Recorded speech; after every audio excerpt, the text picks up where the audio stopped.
Buenas tardes y muchas gracias por su sintonía. Hoy tenemos con nosotros como invitado una persona que ha sido, lo describen como un legendario intérprete, una persona que por 35 años trabajaba aquí en nuestros tribunales como intérprete oficial de la Corte Federal, una persona que ha sido testigo mudo hasta cierto punto de muchos de los casos más importantes en nuestra comunidad, y quien dice que lo ha visto todo, y dijo también que en un juicio uno tiene tanto que aprender, sobre todo cuando hay personas que ponen en juego su libertad. Bienvenido, Ángel Luis Nigaglione. Muchas gracias por la invitación, Luis. Usted es una persona que trabajaba, porque usted está retirado ahora de la Corte, en un oficio que tengo entendido que tiene su origen en la Biblia. ¿Quiénes fueron los primeros intérpretes? Es muy interesante porque sencillamente se refiere al intérprete, aunque no empezó, debe haber empezado mucho antes, porque en las civilizaciones anteriores a la Biblia tenía que haber contacto entre diferentes idiomas. Los idiomas surgen en la Torre de Babel, cuando Dios confunde las lenguas, y ya de ahí empieza la división según la Biblia, el Antiguo Testamento. Pero usted dice que hay un precedente. Cuando José va a Egipto y los hermanos lo habían querido matar y lo vendieron como esclavo, él llegó a ser, sin embargo, en Egipto el preferido del faraón. Y entonces llegan los hermanos mendigando porque había una hambruna en Israel, y él tenía un intérprete que le susurraba, pero ellos no lo sabían. Esa es la referencia bíblica. También el santo patrono de los traductores es San Jerónimo, que tradujo la Biblia del latín al latín vulgar. Ángel Luis Nigaglione, usted ha tenido muchos trabajos muy interesantes. Aquí tengo un número de cartas de diferentes personas, muchos muy conocidos. Pero vamos a empezar con uno que ya no está con nosotros, pero que mucha gente dice que era una de las personas más importantes del siglo pasado, el Papa Juan Pablo. ¿Cuál fue su rol y qué fue lo que le pasó a usted, que esto pasó de verdad, que no es típico para un intérprete? Bueno, yo estaba en una asignación de Radio Mambí para traducir, interpretar al español la homilía esa que aparece ahí.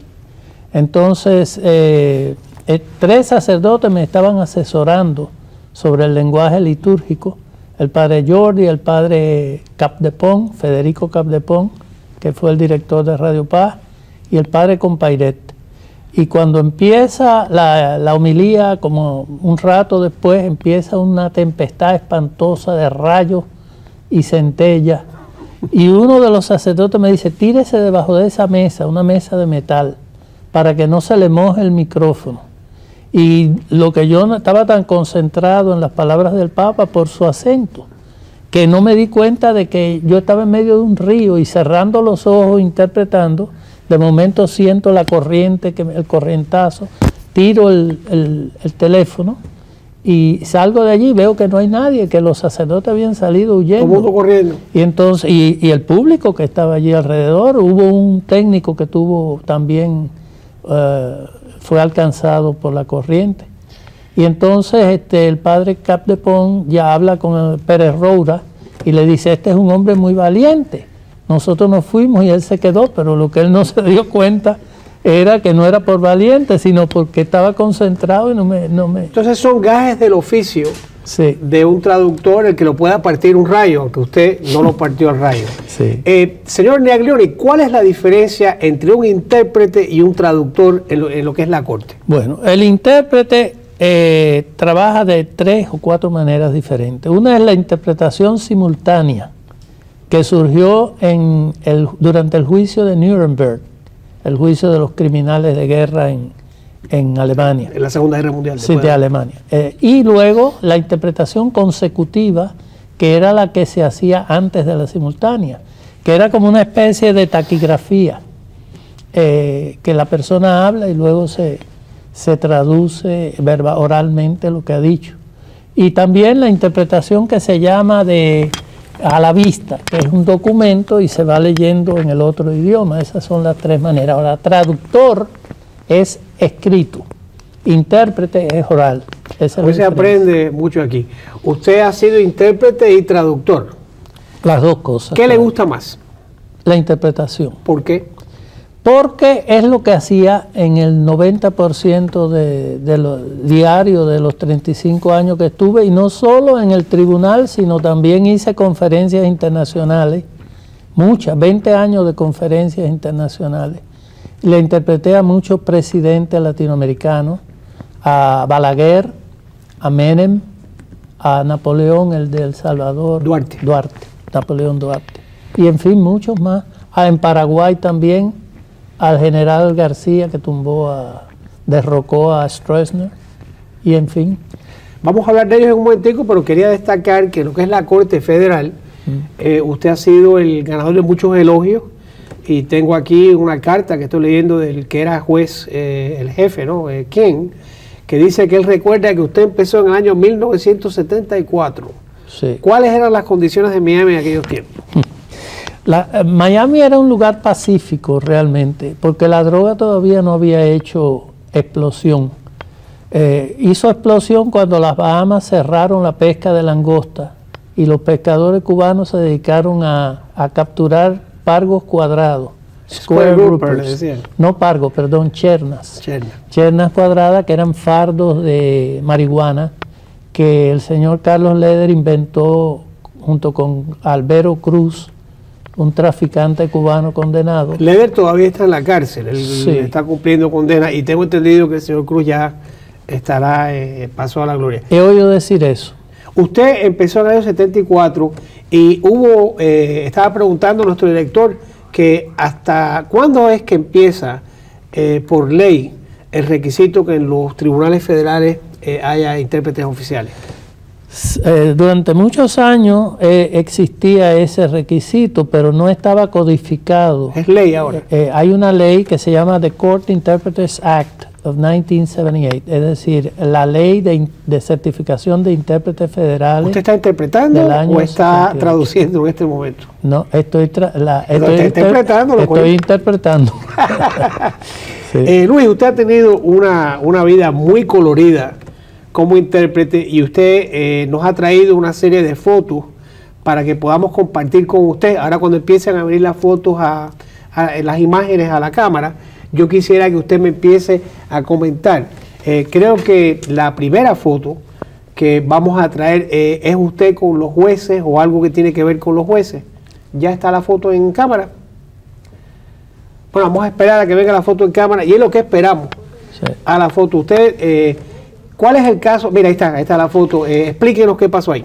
Bueno, simplemente hubo una función de despedida cuando me jubilé. No retiré, sino jubilé. El traductor. Y entonces, pues, los jueces y los colegas míos, incluso hay uno de árabe ahí, de chino, diferentes intérpretes del tribunal y jueces, me firmaron. Esos jueces que están ahí aparecen algunos. Está el honorable juez Moreno, que es el jefe Federico Moreno. ¿Y quién más está ahí? Porque veo a Palermo. Ahí está Jordán, Adalberto Jordán, cubano. Está el juez Hawk también. El juez Hawk. Y está el honorable Peter Palermo, que tiene 92 años. ¿Y todavía funge como...? Ayer estaba en el Tribunal de Instrucción trabajando. Yo creo que en esa foto lo vemos a usted cometiendo un delito. Está impersonando usted juez. Haciéndome pasar por un juez. No, simplemente fue una broma que me hicieron los compañeros. El juez Palermo fue el que le prestó su toga. Viene ahora otra foto también. Ahí lo veo usted un poquito más joven, pero ¿quién es el señor que está con el uniforme? Bueno, Manuel Antonio Noriega. Ese es amigo de Fidel Castro, se enteró usted, ¿no? Bueno, compañero de fechorías más bien que amigo. Ahí. En la acusación formal, que la he traducido al español, él aparece mencionado, Fidel Castro, como un co-confabulado no acusado. Bueno, ahora usted explíquele al público qué quiere decir eso. Quiere decir que es un delincuente también, bueno, ¿no? Pero no se le incluyó como acusado en la acusación, pero se le menciona en 3 párrafos específicos. Como una persona que asistió en lo que es a procurar el delito? Lo que sucedió fue que había un laboratorio de procesamiento de cocaína en el Darién, en una región de Panamá. Entonces le tenían que dar a Noriega unas cuotas, una parte de 1% de las operaciones, y no se las dieron.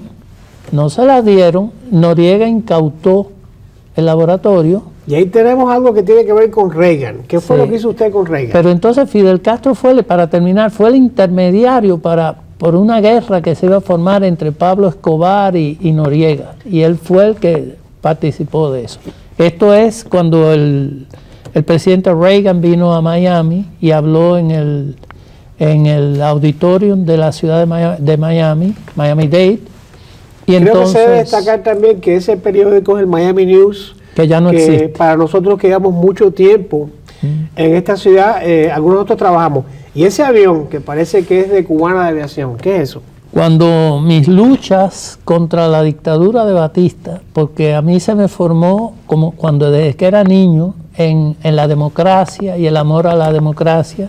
En el libro que estoy escribiendo explico que el director de la escuela primaria mía llegó y dijo: hoy ha muerto la democracia en Cuba. Batista ha dado un golpe de Estado. Eso fue en el año 53. Ese fue en el año 53, el año en que Fidel Castro ataca el cuartel Moncada, y yo siento el tableteo de las ametralladoras 50 y veo un avión B-26 volar sobre mi casa. Porque ese libro que yo estoy escribiendo detallo los acontecimientos históricos a la luz de mis experiencias personales. Esas fotos en Cuba, me imagino yo, y yo creo que usted... No, eso no es Cuba. ¿Dónde es eso? Haití, Port-au-Prince. Bueno, verdad. Estábamos en una casucha pagando $2 diarios por la comida. Como usted verá, teníamos que bañarnos al aire libre. Mis padres me mandan a Puerto Rico. 6 meses estoy en Puerto Rico con mi hermano para que nos libráramos de que no me mataran, porque ya me habían cogido preso, había entrado a tiro con un marinero y una serie de cosas. ¿Quiénes son los dos que están con usted? Mi padre y mi hermano. ¿Y esa foto tiene qué edad? Esto fue hecho en el año 58, en abril, cuando la huelga de Cuba... En el año 58 usted estaba... Ahí estaba Papadot,